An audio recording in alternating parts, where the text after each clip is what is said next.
Baghdad की तंग गलियों में एक पुराना मगर साफ सुथरा घर था। उस घर में रहते थे अब्दुल रहीम, उनकी बीवी सलमा और अब्दुल रहीम की माँ हाजरा बीबी। अब्दुल रहीम एक बहुत ही सीधा, नमाजी और सब्र वाला नौजवान था। उसकी बीवी सलमा एक पर्दा करने वाली, फरमानबरदार और खिदमतगुजार औरत थी। लेकिन उनकी जिंदगी में एक तल्ख हकीकत थी, हाजरा बीबी का लालच और तकब्बुर।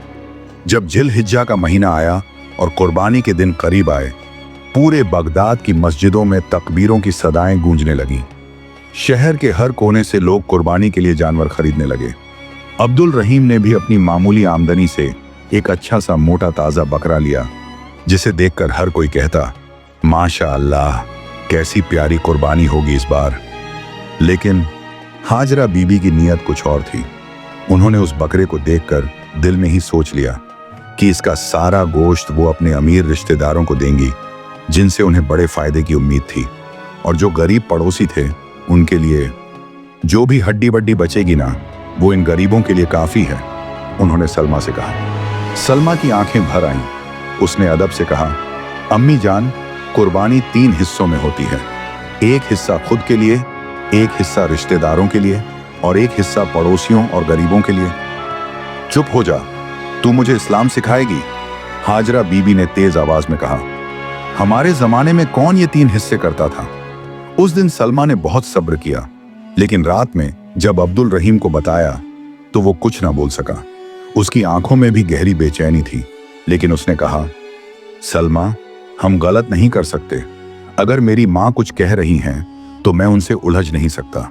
अल्लाह सब देख रहा है। ईद का दिन आया, मस्जिदें भर गईं। अब्दुल रहीम ने भी कुर्बानी अदा की। बकरा ज़बह किया गया, लेकिन गोश्त का बंटवारा वो नहीं हुआ जो होना चाहिए था। हाजरा बीबी ने बड़ा हिस्सा अपने भाई के लड़के एक रईस व्यापारी को भिजवा दिया। कुछ गोश्त साफ सुथरे डिब्बों में रखवाकर अमीर दोस्तों को भी भेज दिया, और जो बचा वो बासी होने के करीब था। उस गोश्त को गरीबों में बांट दिया गया। इसमें भी उन्हें क्या चाहिए, अल्लाह का नाम लेकर खा लेंगे, उन्होंने कहा। लेकिन वही रात उनकी जिंदगी की सबसे काली रात बनने वाली थी। उस रात सलमा को तेज बदबू आई। उसने देखा कि कुछ गोश्त जो गरीबों को दिया गया था सड़ चुका था, और अगले ही दिन पड़ोस की खाला जरा की पोती की हालत बिगड़ गई। फूड पॉइजनिंग से उसकी मौत हो गई। पूरा मोहल्ला हक्का बक्का रह गया। खाला जरा की पोती की मौत के बाद मोहल्ले में खौफ और गम का माहौल छा गया। लोग फुसफुसाकर एक ही बात कह रहे थे, जो गोश्त खाया गया था उसमें से ही ये सब हुआ है। उसी दिन एक और खबर आई, 3 और बच्चों को उल्टियां होने लगी थी। जब हकीम ने मुआयना किया तो उसने कहा, यह बासी गोश्त से जहर फैला है। अब सबकी निगाहें अब्दुल रहीम के घर की तरफ उठी। खाला जरा, जिनकी पोती का इंतकाल हुआ था, दरवाजे पर आई। उनका चेहरा आंसुओं से तर था, लेकिन आवाज बहुत सख्त। हाजरा बीबी, आपकी ये कुर्बानी अल्लाह को मंजूर नहीं। आपने हमारे मासूम बच्चों को जहर खिला दिया। हाजरा बीबी तिलमिला उठी। क्या बकवास कर रही हो तू? मैंने तो बकरा सबसे अच्छा लिया था। लेकिन उनकी बातों में अब कोई वजन नहीं रहा। मोहल्ले की औरतें अब सब कुछ समझ चुकी थीं। अब्दुल रहीम सिर झुकाए बैठा था, लेकिन जब खाला जरा ने कहा, अल्लाह इंसाफ करेगा, तो अचानक से तेज बिजली कड़की और बादलों से गरज उठी, और उसी वक्त हाजरा बीबी की तबीयत बिगड़ गई। डॉक्टर ने जांच की और कहा, इनके लिवर में इंफेक्शन फैल गया है और हालत नाजुक है। वो रात अब्दुल रहीम और सलमा की जिंदगी की सबसे दर्दनाक रात थी। हाजरा बीबी को हॉस्पिटल में एडमिट करना पड़ा, लेकिन इलाज बहुत महंगा था। अब्दुल रहीम ने अपनी सारी बचत खर्च कर दी, और उस हफ्ते के आखिर में एक और खौफनाक मंजर सामने आया। अस्पताल में ही एक दिन रात के वक्त हाजरा बीबी की आंखें खुली। उनके पास एक बुजुर्ग औरत बैठी थी, सफेद लिबास में, नूरानी चेहरा। तूने गरीबों का हक खाया है हाजरा।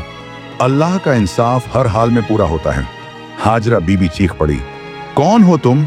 मुझे माफ कर दो, माफ कर दो। और अगले ही पल वो बुजुर्ग औरत गायब हो गई। उस रात हाजरा बीबी को नींद में ही दौरा पड़ा और उन्हें कोमा हो गया। अब्दुल रहीम ने मां के लिए हर मुमकिन इलाज करवाया, लेकिन डॉक्टर्स ने जवाब दे दिया। सलमा हर रोज दुआ करती, मगर अब उसकी दुआ में शिकायत नहीं, सिर्फ सब्र और इल्तिजा थी। या रब, मेरी सास ने गलती की है, लेकिन तू सबसे बड़ा माफ करने वाला है। अगर तेरा इंसाफ यही है तो मैं उस पर भी राजी हूँ। इधर मोहल्ले में कई गरीबों ने मिलकर सलमा की नेकदिली की तारीफें की। कुछ ने कहा, अगर ये बहू न होती तो शायद अल्लाह का अजाब और बड़ा होता। उसी रात कोमा में पड़ी हाजरा बीबी की आंखें खुली और जब उन्होंने सबसे पहले देखा तो सलमा उनके पास कुरान पढ़ती हुई बैठी थी। आंखों से आंसू बह निकले। मुझे माफ कर दो बेटा, मैंने अल्लाह का हुक्म तोड़ा, मैंने कुर्बानी के नाम पर दिखावा किया, मैंने गरीबों का हक छीना। सलमा ने उनका हाथ थाम लिया और कहा, अम्मी जान, अल्लाह सबसे बड़ा माफ करने वाला है, बस तौबा कर लीजिए दिल से। हाजरा बीबी ने सबके सामने रो रो कर तौबा की और अपनी सारी जायदाद गरीबों और यतीमों के नाम वक्फ कर दी। 3 दिन बाद एक सुकून भरी सुबह में सजदे की हालत में ही उनका इंतकाल हुआ। इस कहानी से हमें यह सीख मिलती है कि कुर्बानी सिर्फ जानवर की नहीं, नीयत की भी होती है। जो गोश्त हम गरीबों का हक समझकर देते हैं, वही हमारी आखिरत को संवारता है। जो लोग रियाकारी, दिखावे और लालच से कुर्बानी करते हैं, उनके लिए अल्लाह का अजाब करीब होता है। सलमा की तरह सब्र, इखलास और दुआ से हर तलखी को शिफा में बदला जा सकता है। भाइयों और बहनों, अगर ये कहानी आपके दिल को छू गई हो तो सब्सक्राइब जरूर करें, ताकि हम ऐसी और दिल छू लेने वाली इस्लामी और इबरतनाक कहानियां आपके लिए लाते रहें। वीडियो को लाइक करें, शेयर करें और दूसरों तक भी पहुंचाएं।